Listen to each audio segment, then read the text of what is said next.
Magandang tanghali, Pilipinas. Siguro po, let us have a moment of silence para po doon sa mga namatay at nasugatan doon po sa pag-crash sa Patiko, Sulu.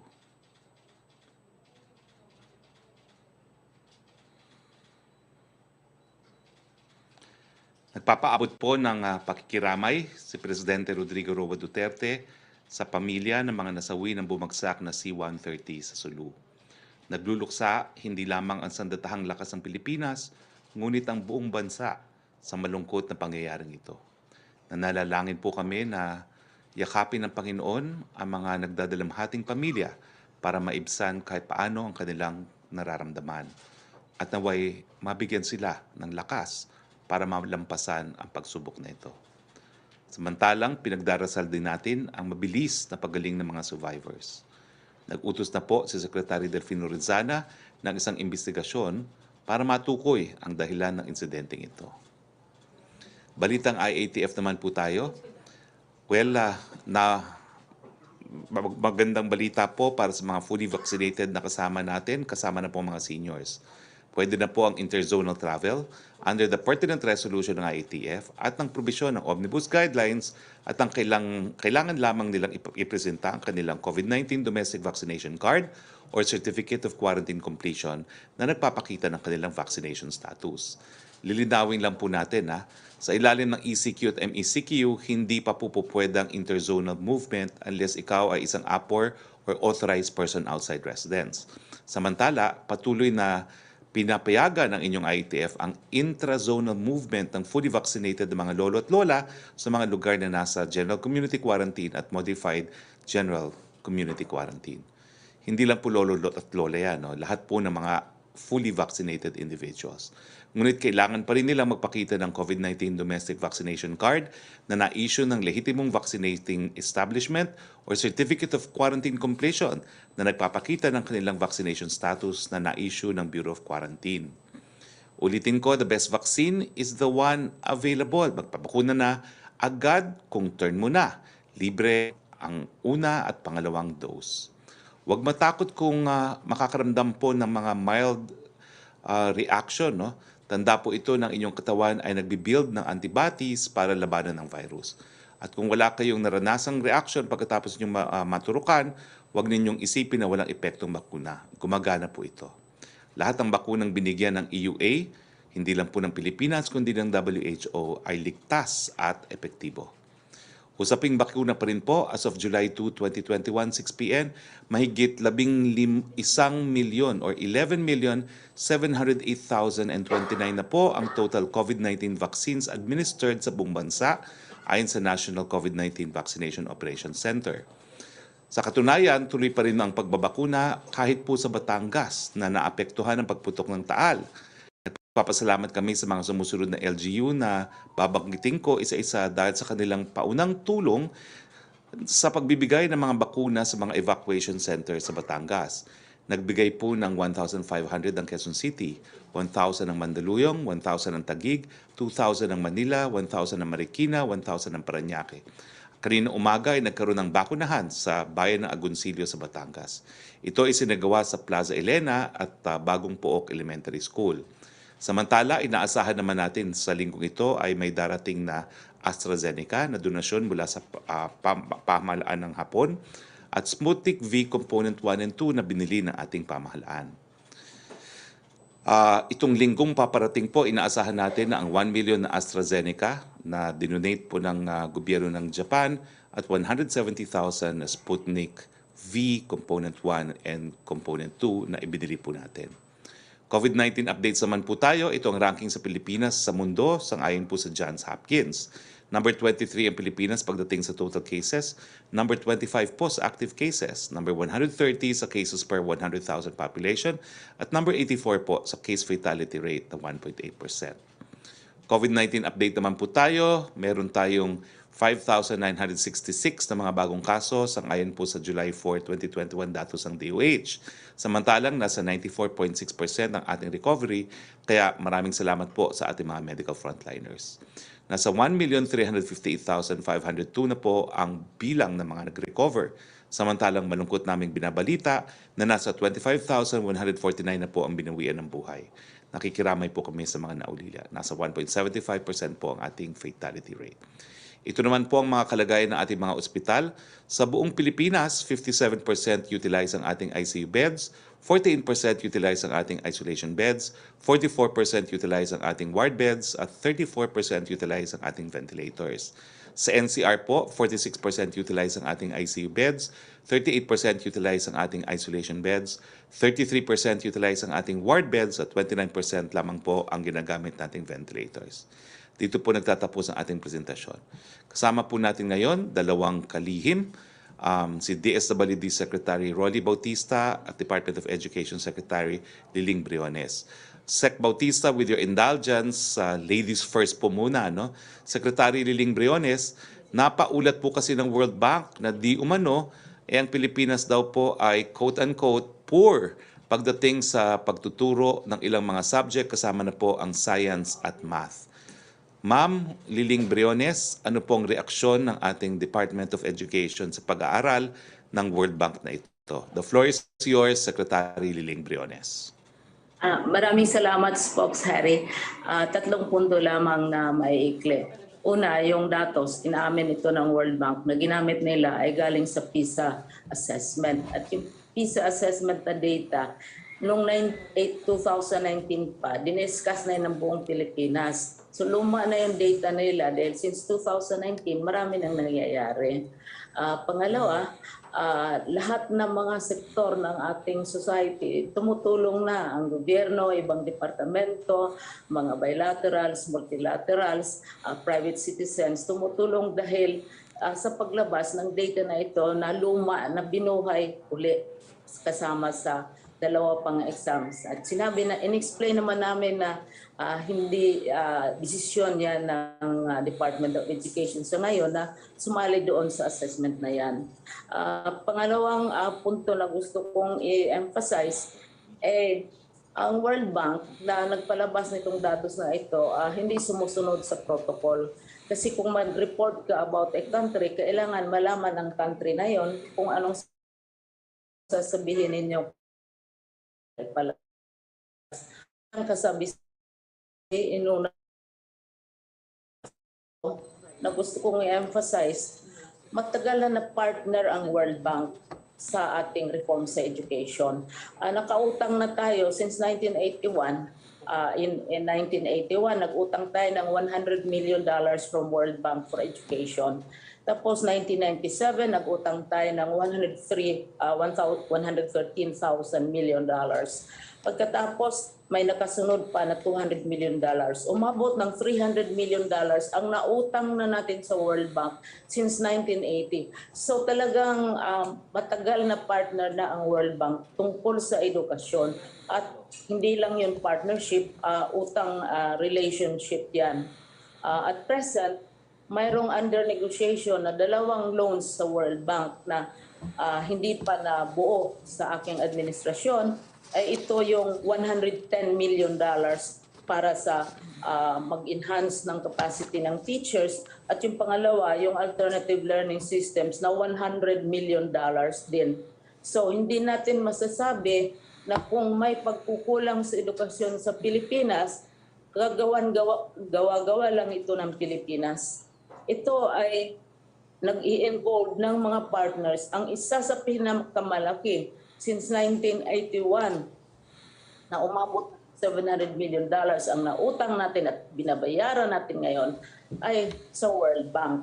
Ngayon, under negotiation, ulitin ko, $110 million for upgrading our teachers and for strengthening us ay $100 million. Pero ito, hindi pa ito na buo. So pangalawa yan. Kaya ang sabi nga namin na siguro dahil sa tatlong kakulangang ito na nalagay sa napaka hindi magandang una, lumang datos na alam na ng lahat, alam na ng congressman, alam na ng lahat ng critics ng education dahil nalabas na ito. Pangalawa, walang excuse me. Hindi namin alam. Ang practice is ipaalam mo sa isang bansa kung magpadala ka ng report ng ganyan sa publiko. Nauna ang media Pangatlo, hindi sinama yung mga bagong developments na ang daming tumutulong ngayon dahil concerned ang buong bansa sa estado ng edukasyon. And finally, matagal na partner na ang World Bank since 1981. Marami na tayong inutang sa World Bank para mag-improve sa edukasyon.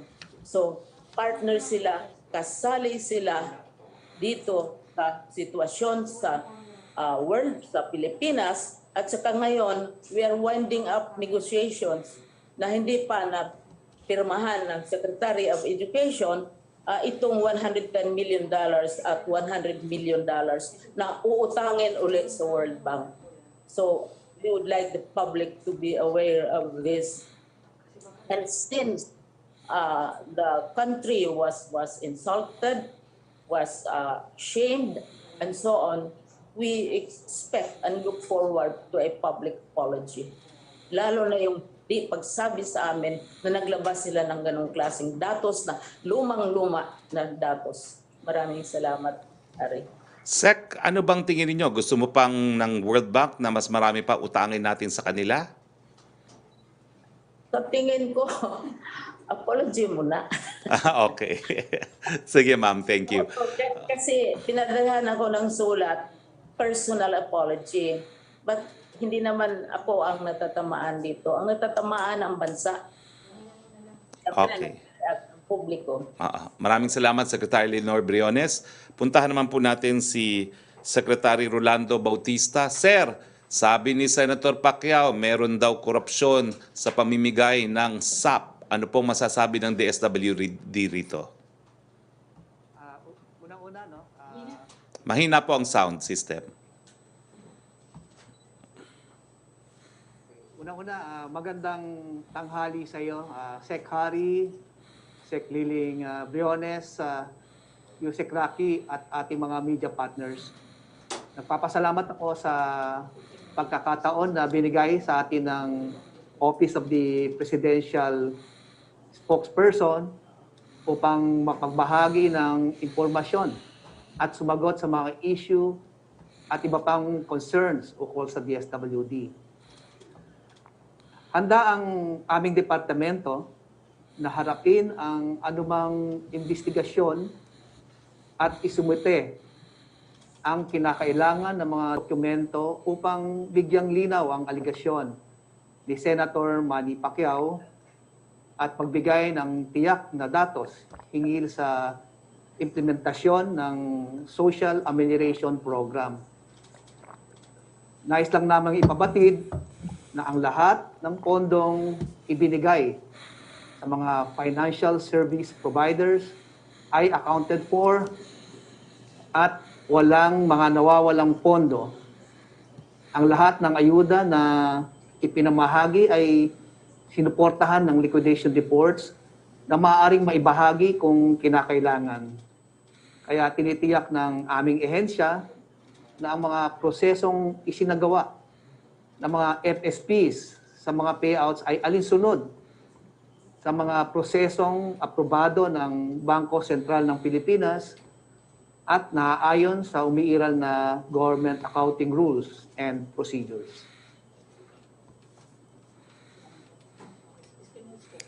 Okay. Maraming salamat, Secretary Rolando Bautista. Please join us for the open forum po with our colleagues from the Malacanang Press Corps. So punta na po tayo sa ating open forum. Go ahead, Yusek Roque, please. Yes, good afternoon, Secretary Roque, Secretary Briones, and Secretary Bautista. First question from MJ Blanca Flor of Daily Tribune on Senator Pacquiao's allegation. What does the palace think of the corruption allegation raised by Senator Pacquiao against the government's cash aid program or ayuda? Similar question po ito ni Kenneth Pasyente ng PTV. Well, Watusi po. Akala ko atom bomb, yung pala Watusi. Wala po, walang kwenta. Kasi puro generalized allegations po. Walang bill of particulars, walang specific instance, walang ebidensya. Wala man lang follow-up dahil gaya nga po sinabi ni Senator Gordon, paano naman yan? Magpapaimbestiga siya sa Senado pero wala yung proponent. Sino magtatanong? Hindi po ganyan ang trabaho ng Senado. dapat po ayusin muna ang trabaho niya bilang isang senador, patunayan ang kanyang mga paratang dahil kung hindi po, politika lang po talaga ang mga pinagsasabi ni Senator Pacquiao. Okay. Yung second question po ni Laila Salaveria ay nasagot niyo na, ni MJ Blanca Flor ay nasagot niyo na po. Ang third question po niya, Senator Pacquiao has reiterated that he wanted to meet with President Duterte and insisted that he is not quarreling with the President. Thus, the President want to meet Senator Pacquiao too to discuss their issues. Hindi ko po alam kung ano pa ang pag-uusapan nila ni Presidente. Nauna na po siyang nagbitaw ng mga salita sa media. So kung talagang gusto niyang makipag-usap kay Presidente, dapat hindi muna niya inuna ang media. Thank you, Secretary. Yes. Punta naman tayo kay Melo Acuña, please. Good afternoon, Mr. Secretary, and nice to see you. I just have one question for you. Secretary, with what happened yesterday sa Holosulu, will the President or the administration consider augmenting the meager transport assets of the Armed Forces of the Philippines? Will there be more purchases in the near future? Sa totoo lang po, mga bago po yung ating mga transportasyon na unfortunately po, nagkakaroon ng abirya. No? Kung hindi po ako nagkakamali, bago po itong bumabang C-130 at nung kailan, isa dun sa brand new na attack helicopters na Black Hawk ay bumagsak din. No? So, kabahagi po talaga itong mga bagong mga eroplano at mga helicopters na ito sa AFP Modernization Plan at siguro po yung mga pangyayaring ito ay will provide impetus for further modernization rather than halt it po no, or prevent it. Yeah. Yung pong C-130 was just turned over last January 29, 2021 by the United States government. Kung hindi po ako nagkakamali kasi ang impormasyong raman po nanggaling sa mga Amerikano, nag-attend po ako ng July 4, no? So ang sabi nila, isa daw to doon sa mga bago na na-turnover at yung isa daw po ay under repair no, under service, no? So nakakalungkot po. Opo. Para po kay Secretary Briones, Secretary Harry. Go ahead, tanong please. lang po ako. Good afternoon, Madam Secretary. Hi, Melo. Kumusta na po? Sabi ng mga taga-Albay, nangungumusta sila. Pero Congratulations sa inyong anniversary. salamat po. Ang tanong ko po aside from World Bank, saan pa tayo mayroong utang? At ano po yung kolatilya dun sa mga utang? I'm just as interested because you were once with the Freedom from Debt Coalition.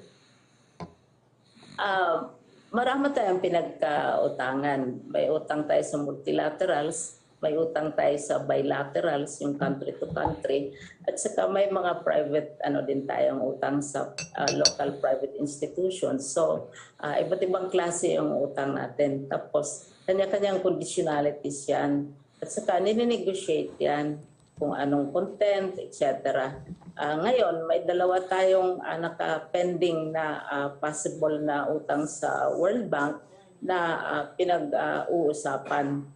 Yung isa tungkol sa pag-upgrade ng capacities ng teachers dahil maraming nagko-complain, kailangan i-upgrade ang ating mga teachers. At pangalawa, yung pag-enhance ng ating alternative learning systems. So yung mga detalye na yan, talagang masinsin na pinag-uusapan kung anong klaseng consultant, kung anong content, kung halimbawa may mga proyekto, saan gaganapin, etc. etc. So inuupuan talaga yan ng department at under negotiation ito ngayong dalawang offers for loans. Pero may dati na tayo, since 1981 pa, Melo, the World Bank has been a major partner. Ilang proyekto na yon, ilang secretaries of education na since the 1980s ang na-involve nitong efforts na major partner ang World Bank sa education. I see. Okay po, siguro po i-update nyo na lang kami kung anong balita ron sa Albay, Secretary? Yeah. Nagsulat ako kay kinontak ko kagabi si RD para mag-update siya sa akin. Opo. Salamat po, Secretary. Para po kay Secretary Bautista, magandang hapon po, Mr. Secretary. Ano po ang paraan ng DSWD para malinis yung listahan ng mga recipients natin sa for peace dahilan sa meron pong mga informasyon na mayroong ilang mga nakalista roon na hindi naman dapat tumanggap ng benepisyo mula sa pamahalaan.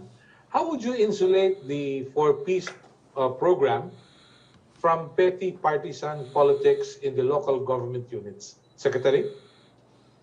Maraming salamat sa iyo, sa Sir Melo. No? Actually, yung pagke-cleanse ng listahan ng 4Ps ay unang-una, meron tayong grievance machinery ng 4Ps. Ang konsepto natin dito ay yung mga benepisyaryo ng 4Ps o kaya yung mga citizen ay pwedeng lumapit sa mga, meron kami mga municipal links sa mga munisipyo and even cities para sabihin kung ano man yung complaint nila. And right there and then, no, ang ginagawa namin dito, pinupuntahan namin yung tao, yung bahay ng tao, chine-check namin para ma-ensure na yung pagiging miyembro ba niya ng 4Ps ay naaayon sa alituntunin ng ating 4Ps program. Sa kalukuyan, meron kaming binubuo na guidelines to insulate the program from the politics. Actually, meron kaming existing guidelines. Ito yung tinatawag namin anti-EPAL policy guidelines na nakasad doon na anong gagawin ng ating mga personnel at paano sasabihin sa mga ating mga politiko dapat huwag nilang isama ang mga programa ng DSWD, lalo na ang 4Ps, para may advance yung kanilang candidacy. So, ang maganda rito, Sir Melo, ay talagang very active ang ating mga citizenship, ating mga kababayan, dahil ano yan pagka meron kang binigyan ng pabor, magagalit yung isang partido. Magagalit isang partido pag hindi mo rin bibigyan ng pabor. So para maiwasan yan, talagang i-impose namin tong anti-EPAL policy namin. At inisip nga namin dito magkaroon ng MOA with the DILG para sigurado natin yung enforcement nitong polisiya na to ay susundin at ma-observe ang lahat ng ating mga politiko. Maraming salamat po sa assurance, Secretary Bautista, Secretary Briones, at Secretary Harry Roque. All the best. Thank you very much. Maraming salamat, Melo. Punta po tayo ulit kay Yusek Roque. Yes, Secretary, mula kay Creseling Katarong ng SMNI. Yung first question po niya ay nasagot niyo na, Secretary. Second question, nakapagpasa na ba siya ng listahan, meaning Senator Pacquiao, nakapagpasa na ba siya ng listahan ng sinasabing corrupt agencies? Wala po, no? Nag-press con lang siya bago siya lumipad pa Amerika, no? Sinabi nga po niya, DSWD, DOE, no, at DOH. Ang third question po niya, sa tingin niyo kailangan pang maimbestigahan ang mga aligasyon ni Senator Pacquiao sa Senate Blue Ribbon Committee? Naki Senator Pacquiao po yan dahil kabahagi yan ng kanyang responsibilidad bilang senador, pero hindi naman niya magagampan dahil umalis siya ng bansa. Absent. Opo. From Dreo Calonso ng Bloomberg, how do you respond daw po to criticisms that President Duterte's pivot to China didn't produce the promised billions of dollars in aid and investments? Hindi ko po alam kung saan nanggaling yan, no? Pero hindi ko po hawak ngayon ng mga datos, but later on I will provide the data, no? Pero nag-improve po ang ating trade relationship with China. Kung hindi po ako nagkakamali, parang number 1 na ngayon, no? Pero I will verify that figure po, no? And as far as investments are concerned, talagang dumami po yung mga investments natin. Of course, nagpandemya, so yung pagdating po ng mga turista, natigil. Pero bago po nagpandemya, nakita na natin yung mabilis sa pagtaas ng mga turismo galing po sa China.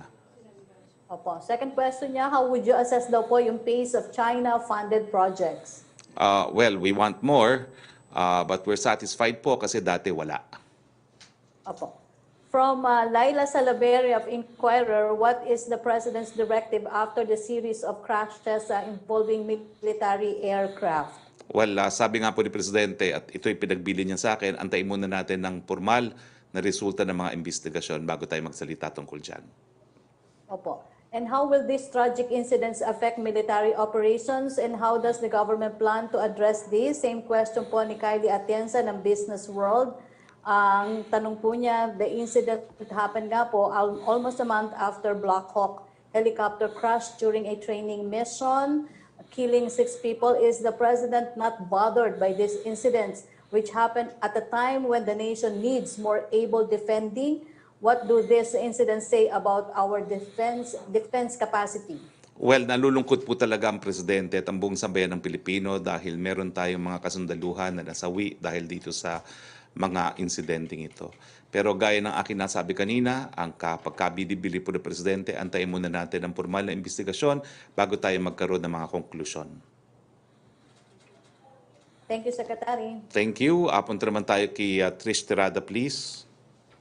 Hi, good afternoon, folks, and good afternoon to our secretary. Sir, first question for you. We'd just like to get your reaction on criticisms about the president, yung doon po sa pag-joke niya about capping the volcano's hole. Some comments would read that the president lacks empathy, and it gives the impression that the president is undermining the threat and situation it poses to the people. Wala po. Kung ganyan ang gusto nilang isipin, wala tayong magagawa. But the president, of course, was trying to lighten the mood dahil ano ba naman niya, may pandemya na nga, may pagputok pa ng bakuna ng bulkang Taal, no? So that's the present style. Kung talagang mag-iisip kayo ng masama, sa mulat mula ganyan na po kayo mag-isip, ipagpatuloy nyo na. Anyway, matatapos na naman ang termino ng presidente.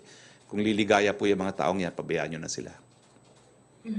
Sir, since nandito po si Secretary Briones, naalala ko lang po itanong, no, what is the President's actual parameters or key indicators for allowing face-to-face classes? Kasi sir, di ba po yung economic managers and even Secretary Briones are in favor of a pilot run before the Delta variant nga po.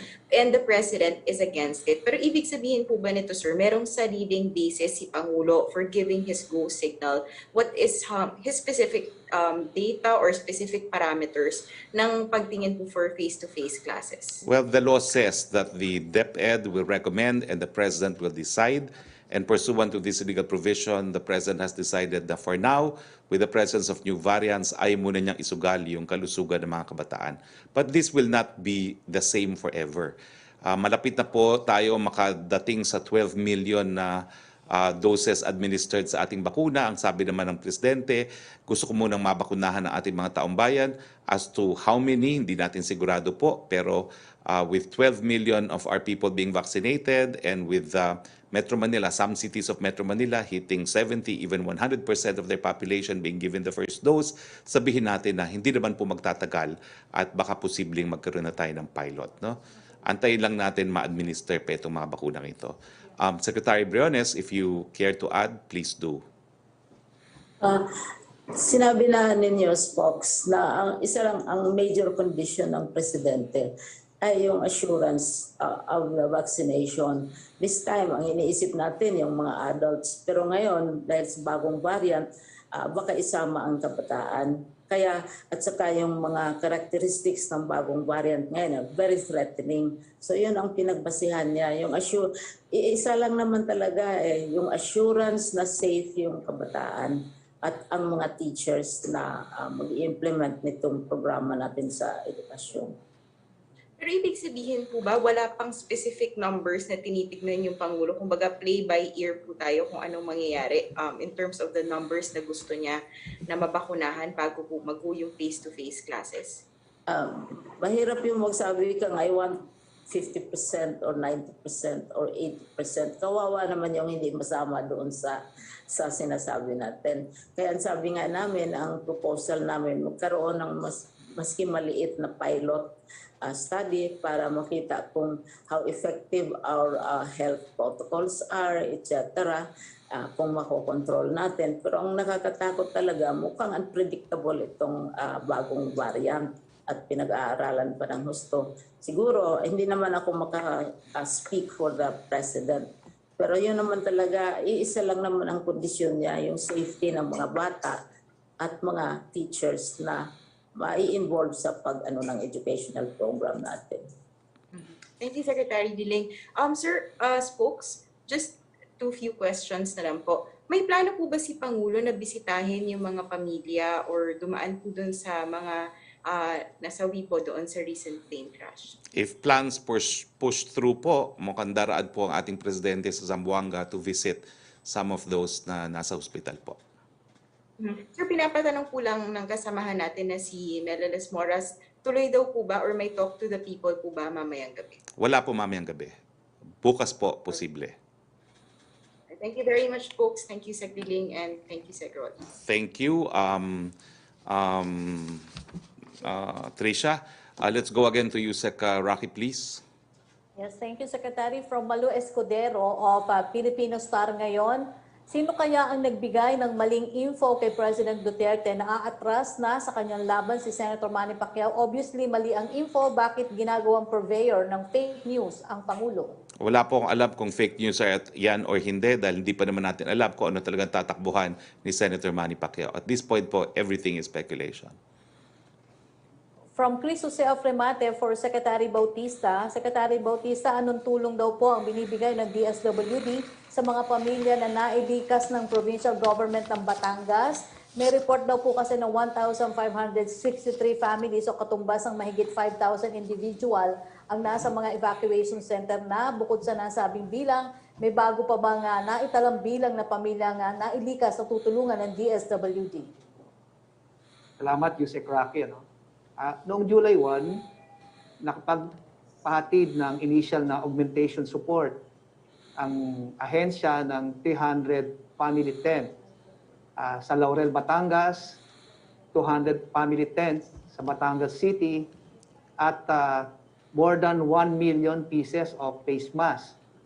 Noong July 2 naman ay nagpadala ang ahensya ng, again, 2,000 family food packs sa Laurel, Batangas, 1,500 family food packs sa Agoncillo, at 5,000 family food packs at 500 modular tents sa Batangas Sports Complex. Nais ko lang ipaliwanag, itong Batangas Sports Complex, bali ito na yung ginagawa nilang operation center.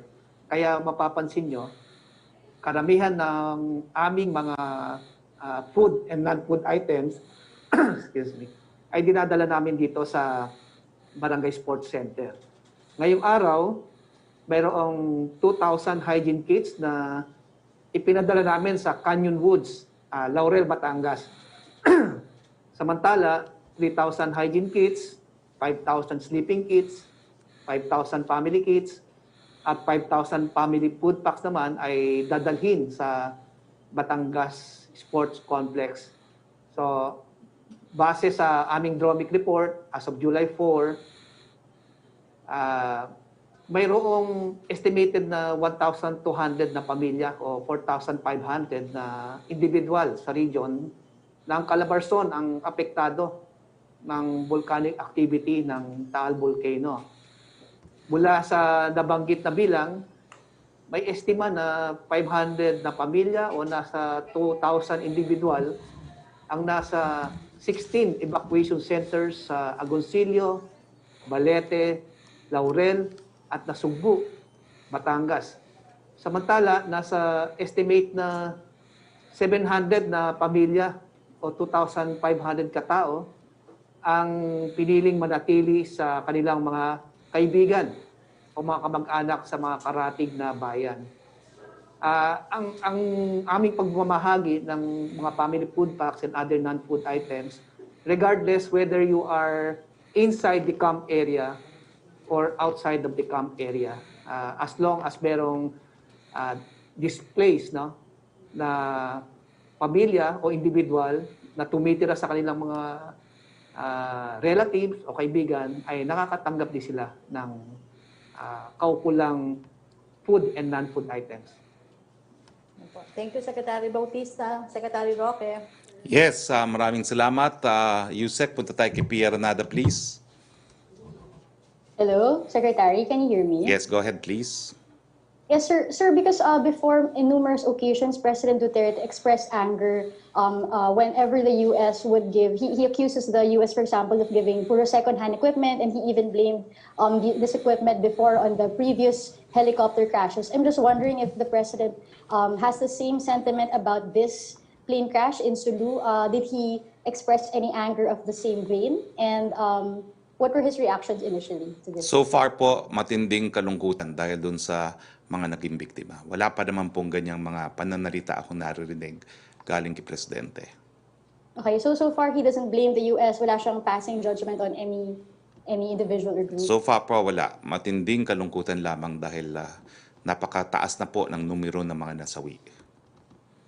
Okay. And sir, is there any plan for the President to do something to ensure more funding for military equipment like this? And for example, one suggestion given was for the President to urge Congress to pass nga yung law to reform the military pension, saying that if we reform the pension, we would free up more funds to buy more equipment for the military. Any developments on this? Pia, I think it's only the President who has actually taken concrete steps to modernize the armed forces.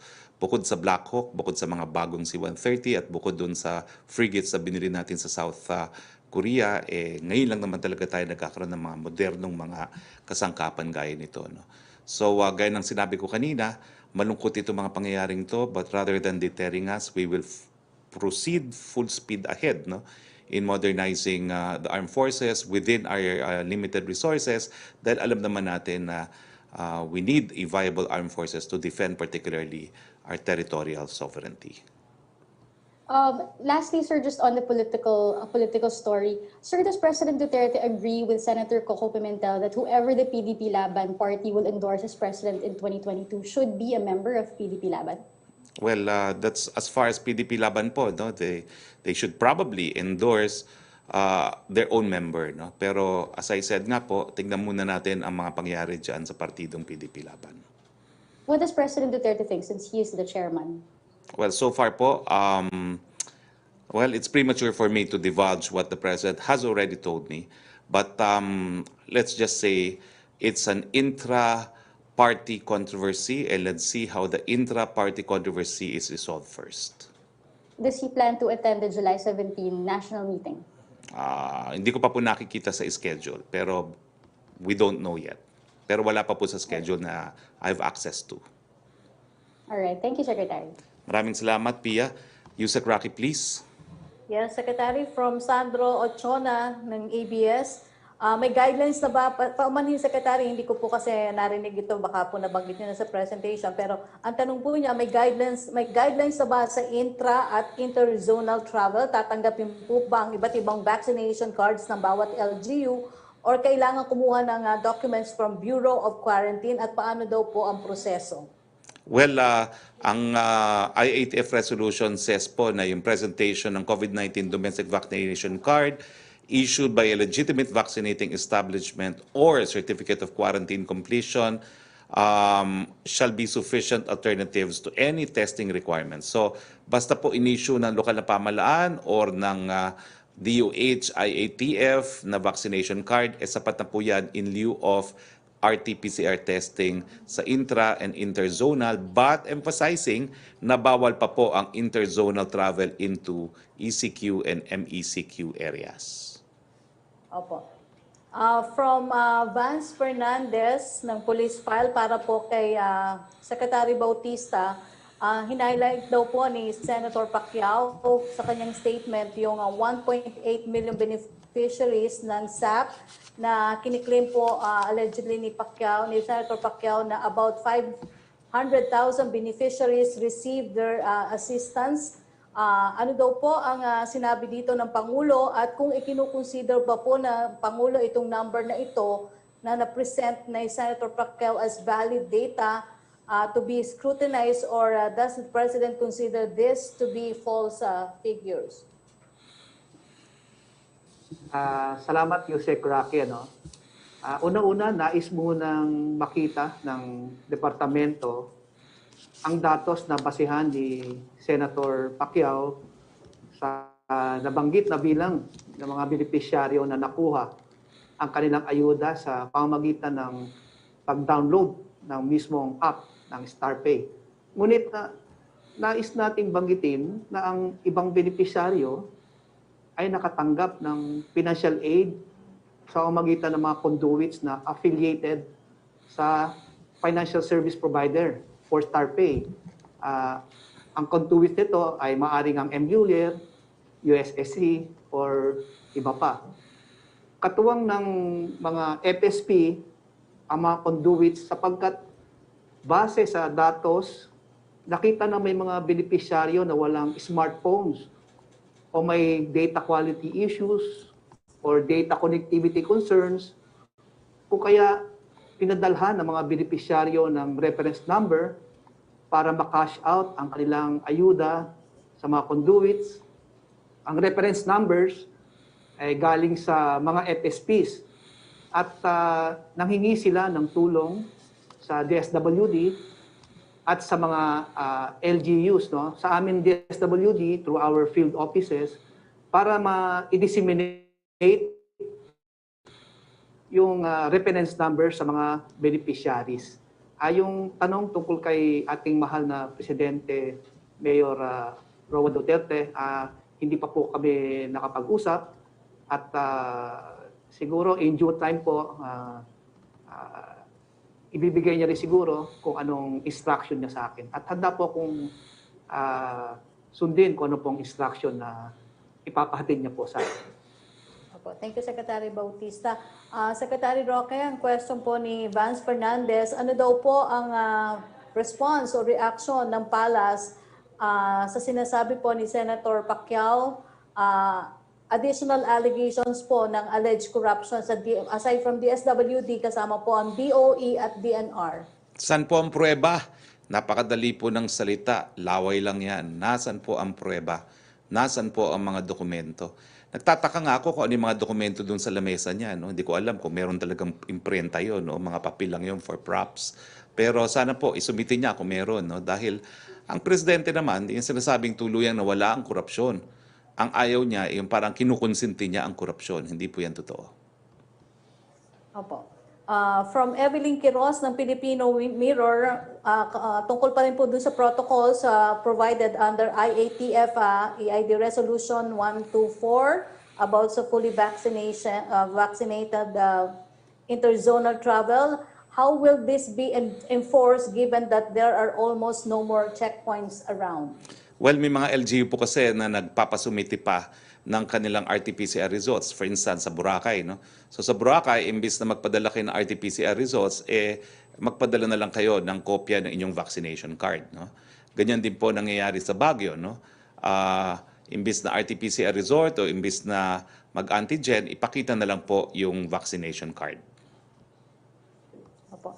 Ang susunod po niyang tanong ay para po kay Secretary Briones from Evelyn Quiroz. Secretary Briones, what can you say about the allegations of a group of teachers that public school teachers have not received their benefits on time and that the DepEd was heavily in debt to educators due to continuous government neglect?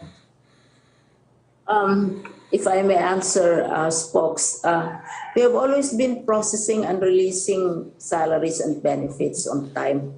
Kung minsan in advance pa nga, yung halimbawa yung mga mid-year bonuses, Christmas bonuses, kung ano-anong mga awards, etc., mga perks, ay kung pwede naming maiuna, iniuna na namin yan, binibigay namin in advance. Isa ding example na maganda ay yung pagbigay ng uniform allowance. Dati tela ang binibigay o damit ang binibigay. Ngayon ang binibigay namin pera. And it's up to the teacher to decide kung happy na siya sa old uniform niya o magpatahi ba siya o hindi. So hindi kami nagpapahuli. Kung mayroong delay, it could be about the alternative working arrangements mismo at the level of the schools. Kasi may mga iba na nasa skeleton force sila, hindi sila pumapasok on a particular day, tapos may mga quarantine status. Siguro ang kailangan gawin ng mga teachers ay tahan nila yung finance at saka HR offices ng kanilang district of superintendents, etc. Pero at our level talagang ayos na ayos yan. Kung pwede palang advance ibibigay namin, kasi yung pera namin nakahanda talaga yan para sa benefits ng teachers. Thank you, Secretary Briones. For Secretary Bautista, tanong po ni Filipino Mirror, Evelyn Quiroz, DSWD daw po is reportedly coordinating with LGU po to monitor situation in Batangas. Kaugnay po ito ng Taal eruption. Ang tanong po niya, magkano po ang available na pondong pantulong sa affected residents? Salamat, Yusek Roque. Ang ahensya ay may sapat na pondo para sa disaster operations. Sa katunayan, ang DSWD, ang mga field offices nito at ang National Resource Operations Center ay mayroong nakahandang stockpiles, no? Ito yung food and non-food items at standby funds na nagkakahalaga ng higit sa 1.08 bilyong piso. Tapos ang aming central office dito at field offices ay may kabuang 209.28 milyong piso standby funds at mayroon ding 294,272 na family food packs ang nakapreposisyon sa iba't ibang strategic location sa buong bansa. Ang konsepto naman namin dito, Yusek Roque, no? Kapag ang isang region ay nangangailangan ng tulong, example, naubusan sila ng stock na food and non-food items, ay tumutulong ang mga kalapit na mga field offices. So, katulad nung ginawa natin last year, yung Taal incident, nagtayo kami dito ng task group Taal. Ang purpose namin dito ay gusto namin itap yung mga iba't ibang personnel, resources ng iba't ibang field offices na pumunta at tumulong sa apektadong rehiyon. Yung sinabanggit kong rehiyon, since dito sa Taal, ito yung Calabarzon region o yung field office 4A. Ito ay bahagi ng augmentation support sa mga apektadong LGUs at actually bilang bahagi ng DSWD's mandate to provide resource augmentation to LGUs para makatulong na matugunan ang mga pangangailangan ng kanilang mga nasasakupan na apektado ng sakuna. So, ang pinaka-bottom line nito, on the part of the agency, meron na kaming template kung paano kami magre-responde dito sa ongoing developing situation sa area ng Taal. Thank you, Secretary Bautista.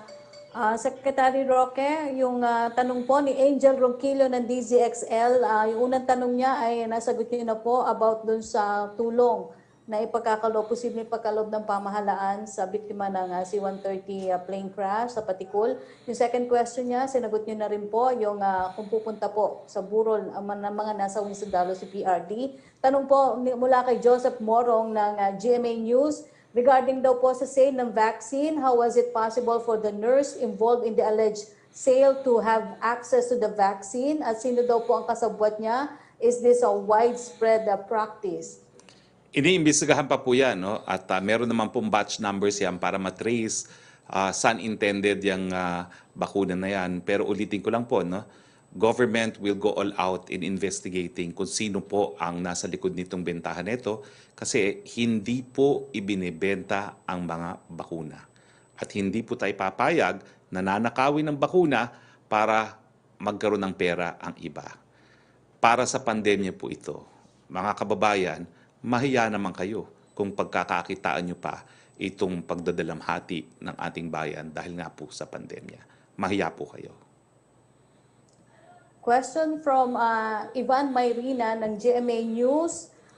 Inaakusahan ni dating Senator Antonio Trillanes, sina Pangulong Duterte at Senator Bongo ng umani plunder dahil sa daang-daang kontratang aabot daw po sa 6.6 billion ang halaga. Mga kontratang nakuha ng mga kumpanyang pagmamay-ari ng ama at half-brother ni Senator Go.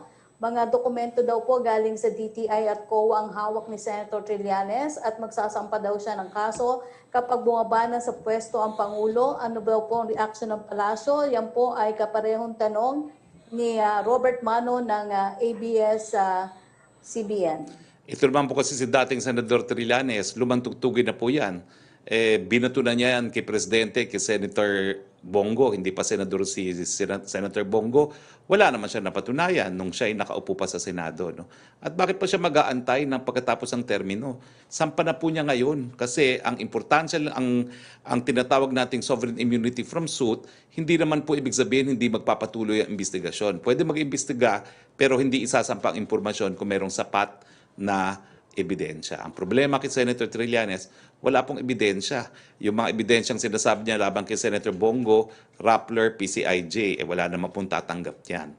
At saka ang alam ko lang po, no, matagal na pong negosyo ng pamilya ni Bongo, ni Senator Bongo, ang pangungontrata para sa infrastructure projects. No? At tama naman, no, dahil ang sinasabi niya may mga proyekto daw di umano mula taong 2007 pa. Ano naman pakialam ni Senator Bongo dun sa mga kontrata na 2007 pa. Mukhang naka-shorts pa nun si Senator Bongo. No? So anyway, yun lang po. No? Sa panahon ng politika, asahan po natin ang mga ganitong paratang, pero wag niyo pong kakalimutan, yung mga bumabato ngayon, binatunayan na dati, walang napatunayan noon, walang mapapatunayan ngayon, walang mapapatunayan bukas. Opo. Second question po ni Ivan Mayrina, ito po ba ay iimbestigahan daw ng Malacanang alinsunod sa pangako ng Pangulo na lahat ng aligasyon ng katiwalian ay aaksyonan kahit pa ang sangkot dito ay mahigpit na kalyado? Padala niyo po sa akin ang ebidensya. Pero kung sasabihin niyo na naghanap buhay sa construction industry ang pamilya ni Senator Bongo, mukhang hindi po ebidensya yon. Opo. Totoo po ba daw na kay Ivan Mayrina pa rin po, totoo po bang ang may-ari ng Star Pay App ay si Dennis Uy? Hindi ko po alam yan. Patunayan po yan ni dating Senator Trillanes. Opo. From Chris Jose ng Remate po, 3 linggo na lamang po ay gaganapin na ang huling sona ni Pangulong Duterte. Ano po ang paghahanda ang ginagawa ng Pangulo para rito? May aabangan po bang kakaiba o special ang taong bayan sa magiging sona ng Chief Executive? Makipag-ugnayan po tayo sa PMS na siyang naghahanda ng kanyang kahuli-hulihang State of the Nation address. Sa ngayon po, wala pa po tayong impormasyon. Opo. From Sadarina Monte for Secretary Briones po, will DepEd still pursue with the negotiation with World Bank on the 2 loans that you mentioned earlier? Since you have mentioned that since 1981, World Bank has been helping DepEd. So do you think it is partly to be blamed for the problematic education in the country? Sadarina Monte, Manila Shimbun. Secretary Briones. Ang ginawa namin, nag-provide kami ng data. Kasi right now, mayroong mga finger-pointing activities. So, yun ang sinasabi namin na right from the beginning, and then kakatrace ko lang na ibang data, as early as the 1970s, ang World Bank as IBRD was already involved in Philippine education. Gusto lang namin sabihin yan as a matter of information. Now, yung pag-negotiate ng mga loans, hindi ang Department of Education directly ang nag-negotiate. It is actually our economic team na ito ay composed ng ating Secretary of Finance, NEDA, etc. So, alam nila kung ano ang sitwasyon, I believe, no, on this matter. Yung isa, is already winding up yung negotiations about itong $110 million on teaching effectiveness. Yung pangalawa naman, $100 million ay para sa alternative learning systems para ma-enhance at ma-enrich ito. So, yun ang sitwasyon. Pero ako sa paningin ko, dahil pinadala naman ako ng personal apology at saka nagsabi din nakita ninyo na may mga deklarasyon ngayon na ating mga lawmakers, kinuquote ang World Bank, pero inaamin ng World Bank senior economist na ang data ginamit nila ay PISA data which came out in 2019. At ang dami nang nangyayari. So hindi na natin kailangang i-inform tayo nila kung ano ang situation sa PISA data dahil ang lahat na experts sa education alam naman ang PISA data since 2019 pa. Alam din ng lahat na ang present administration, ang Secretary of Education, ang ginawa lamang ay sumali tayo because hindi naman tayo dati sumali. I have 7 predecessors and they decided, I believe, for valid reasons na hindi sila sasali. Ngayon lang tayo sumali. Tapos, it's the usual thing. You shoot the messenger, di ba? You kill the messenger who brings the bad news. Last night, I was asking myself, what would have happened if we did not participate in PISA again this time? Would it keep us safe? Coming present administration. All that we did was hold up a mirror to us. And now we are blaming, as I said, the messenger, but there are other participants since the 1970s who have been holding our hand and at the cost of significant loans, which I believe we are paying for. So, depende yan sa economic team kasi sila ang nagne-negotiate dyan. Okay. Kami, we give our data and opinion. Okay. Thank you very much, Secretary. Secretary Roque, may pahabol lang pong question si Marichu Villanueva ng Philippine Star for Secretary Bautista daw po. Senator Pacquiao specifically mentioned Star Pay as the designated DSWD ayuda payout that gave out questionable cash releases. Have you looked into these specific allegations? Thank you, Yusek Roque. Ang mga SSP ay natukoy sa pamamagitan ng technical assistance ng Bangko Sentral ng Pilipinas na siyang pinansyal na polisiya at regulasyon tungkol sa pananalapi. Sa pagtukoy sa mga FSPs, ipiniliwanag ng BSP, Bangko Sentral ng Pilipinas, na ang pangunahing mga konsiderasyon ay ang pagkakaroon ng balanse sa kakayahan ng mga FSP na mag-cash out. Karagdagang dito ay ang pagkakaroon ng business model institution, karanasan ng commercial rollout, at uri ng cash out points na makakatulong sa pagtitiyak ng liquidity o pagkakaroon ng sapat na pera. Ang lahat ng prospective FSPs kasama ang StarPay ay pinadalhan ng imbitasyon upang makasali sa selection process. Sila din ay pinagsubmit ng proposal na kani-kanilang iprinisinta sa isang pagpupulong kasama ang DSWD, DICT at Bangko Sentral. Mula sa kanilang presentasyon ay nagbigay ng rekomendasyon ang Bangko Sentral ng Pilipinas para mabuo ang tinatawag nating terms of reference.